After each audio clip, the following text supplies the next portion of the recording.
सुस्त गधा। एक वक्त की बात है कि एक गांव में खान नाम का एक शख्स रहा करता था। उसके साथ उसका एक गधा भी था। वो गधा खुराक खाने में तो बहुत तेज था, मगर काम में सबसे ज़्यादा सुस्त था। खान अपने उस गधे का बहुत ख्याल रखता था। एक दिन ये गधा खान को कहता है, अरे मालिक, मैं आपसे क्या एक बात पूछ सकता हूँ? हाँ, क्यों नहीं। पर कुछ पूछना है या फिर खुराक मांग रहे हो? तुम तो बगैर मकसद की बात भी नहीं करते। खुराक नहीं मांग रहा मालिक, मैं ये पूछ रहा हूँ आपसे कि मैं तो एक गधा हूँ, फिर आपने मेरा नाम घोड़े पर क्यों रखा? और जब रख ही दिया था तो आप मुझे घोड़ा कहते क्यों नहीं? वो इसलिए कि जब मैंने तुम्हें देखा था तो सोचा कि आप घोड़े की तरह तेज तेज काम करोगे, लेकिन ये तो मुझे मालूम ही नहीं था कि तुम तो सुस्त गधे हो और उल्टा मुझ पर ही बोझ बन जाओगे।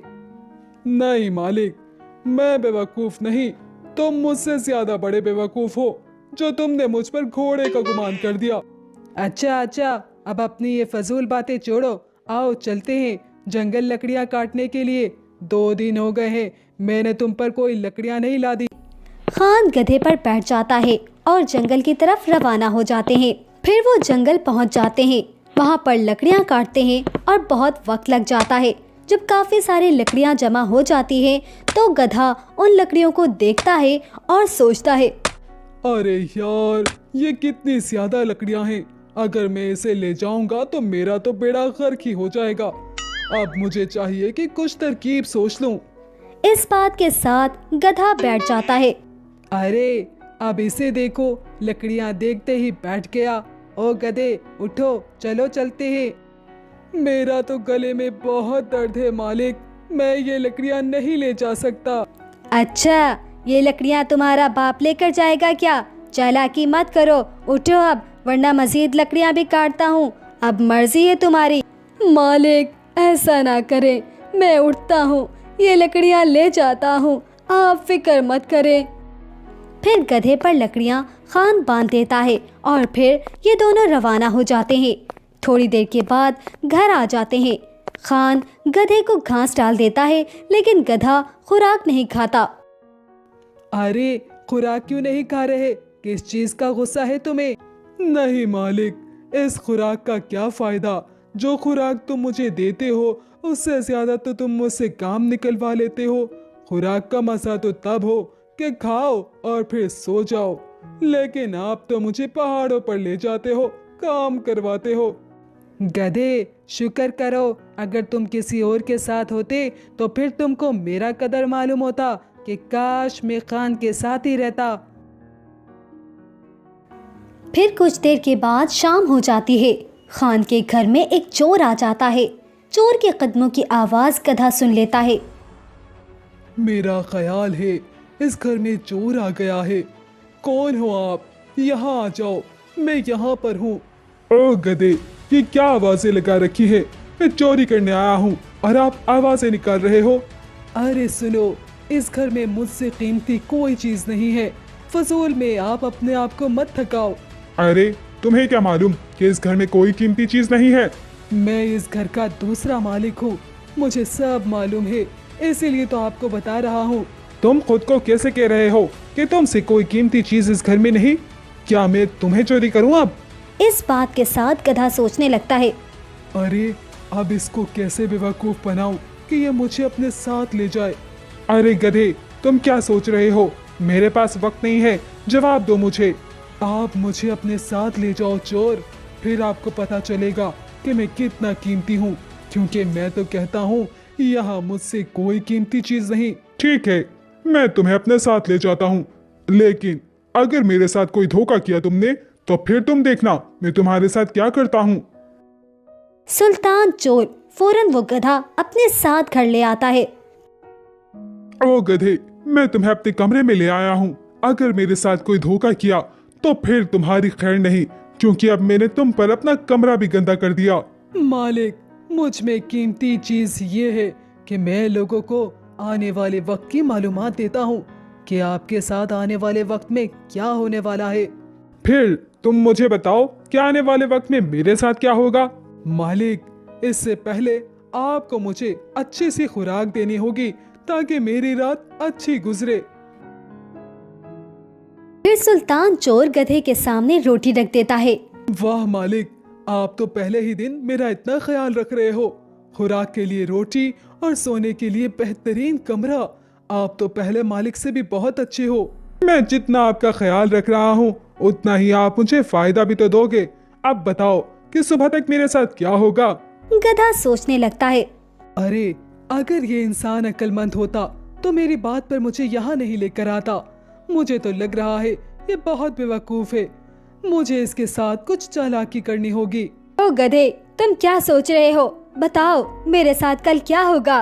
मालिक, तुमको थोड़ी देर में नींद आ जाएगी और कल जब सुबह तुम उठोगे फिर तुम नाश्ता करोगे क्योंकि तुमको बहुत भूख लगेगी। लेकिन अगर मैं नींद नहीं करता और सुबह नाश्ता भी ना करूं तो फिर तुम्हारी बात तो झूठी हो जाएगी। तुम ऐसा ही करोगे मालिक, मैं ये बात यकीन के साथ कह रहा हूँ। कल तुम्हें खुद ही मालूम हो जाएगा, देख लेना। सुल्तान चोर अपने कमरे में चला जाता है। अरे बेवकूफ, अभी तो रात हो रही है, इस वक्त नींद तो तुम्हें जरूर आएगी और कल जब तुम उठोगे तो नाश्ता तो जरूर करोगे क्योंकि नाश्ता इंसान के लिए जरूरी होता है। मैं तो खुदा का शुक्र अदा करता हूँ कि इतना बेवकूफ मालिक मुझे दे दिया। उस दूसरे मालिक से तो बहुत अच्छा है ये। कल सुबह होते ही खान गधे को देखने आता है, लेकिन गधा वहाँ मौजूद नहीं होता। अरे ये गधा कहाँ चला गया? मुझे तो लग रहा है कल मैंने उससे ज्यादा काम लिया, इस वजह से वो नाराज हो गया। खैर कोई बात नहीं, खुद ही आ जाएगा। दूसरी तरफ सुल्तान गधे को अपने साथ ले जाता है और एक जगह उसको खड़ा कर देता है। अरे मालिक, आप मुझे यहाँ क्यों लेकर आए? मैंने तो आने वाले वक्त के बारे में आपको सही सही बताया था। मेरे गधे, तुमने सच बोला था। रात में वाकई मैंने नींद की और सुबह नाश्ता भी किया। तुम्हारी बात तो बिल्कुल दुरुस्त निकली। तो मैंने तुम्हें सही बोला था, फिर मुझे यहाँ क्यों लेकर आए हो? किस चीज की सजा दे रहे हो मालिक? अरे नहीं यार, तुम तो मेरे लिए सोना हो, मैं क्यों तुम्हें सजा देने लगा। आज के बाद तुम यहाँ खड़े होगे मेरे साथ और लोगों को अपने मुस्तकबिल के बारे में मालूमात देंगे हम दोनों, और इसी तरह मैं लोगों से पैसा कमाऊंगा। अरे मैं तो बर्बाद हो गया। मैंने तो अपने आप को बचाने के लिए ऐसा कहा था, इसने तो मुझसे कारोबार करवाना शुरू कर दिया। अगर किसी को मैंने गलत मालूमात दे दी तो मेरी तो खैर नहीं। गधे, क्या सोच रहे हो आप? मेरे लिए पैसा कमाना चाहते हो ना? अच्छा पैसा कमाओगे तो फिर मैं तुम पर अच्छी खुराक खर्च करूंगा। क्यों नहीं मालिक, ये तो बहुत अच्छा सोचा है आपने। खुदा आपको गर्क करे। नहीं नहीं, खुदा आपको खुश करे। उसी वक्त उस रास्ते पर एक शख्स आता है। सुल्तान, इधर क्या कर रहे हो? बाजार से अगर कुछ मंगवाना है तो मैं ले आता हूँ। मैं अपनी माँ के लिए दवाइयाँ लेने जा रहा हूँ। जिब्रान, आपका बहुत शुक्रिया। इस गधे को देख रहे हो? ये लोगों के मुस्तकबिल के बारे में मालूमात देता है। क्या ये मुस्तकबिल के बारे में मालूमात देता है? लेकिन ये कैसे हो सकता है? आप मुझे 1000 रुपए दो, फिर बताता हूँ कैसे मालूमात देता है, तुम्हें खुद ही पता चल जाएगा। जिब्रान सुल्तान को 1000 रुपए देता है। ए गधे, मुझे बताओ कि मेरे मुस्तकबिल में क्या है? अरे इसको अब मैं क्या कहूँ? अगर मैं इसको गलत मालूमात देता हूँ तो मैं तो बर्बाद हो जाऊंगा।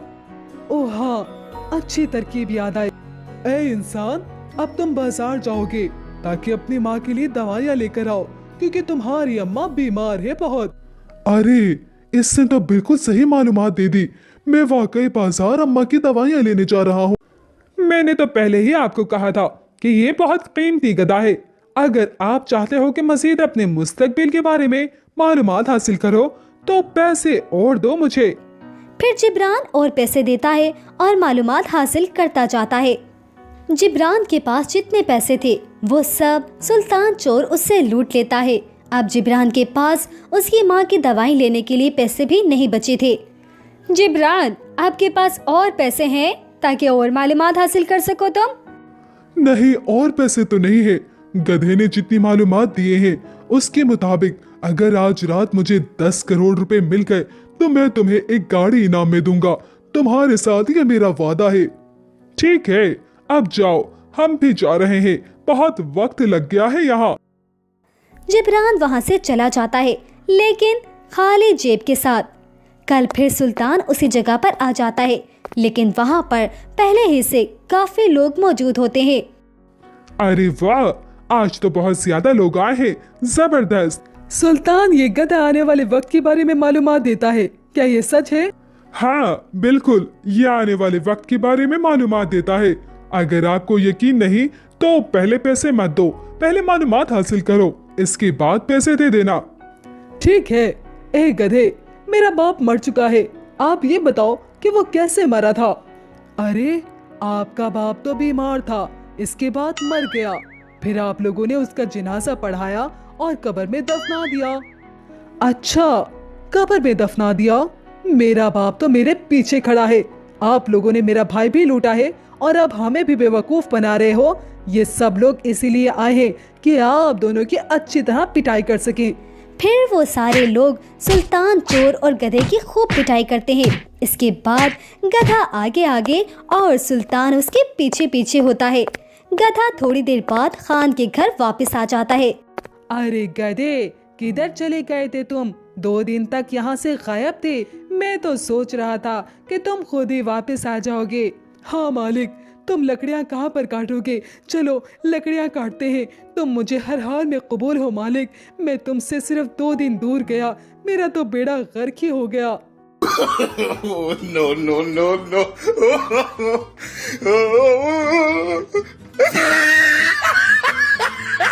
दोस्तों, ये कहानी बस यहीं तक थी। अगर आपको ये कहानी पसंद आई है तो इसे लाइक कर दीजिए और हमारे चैनल को सब्सक्राइब कर दीजिए। अगली वीडियो के आने तक हमें इजाज़त दीजिए। अस्सलाम वालेकुम।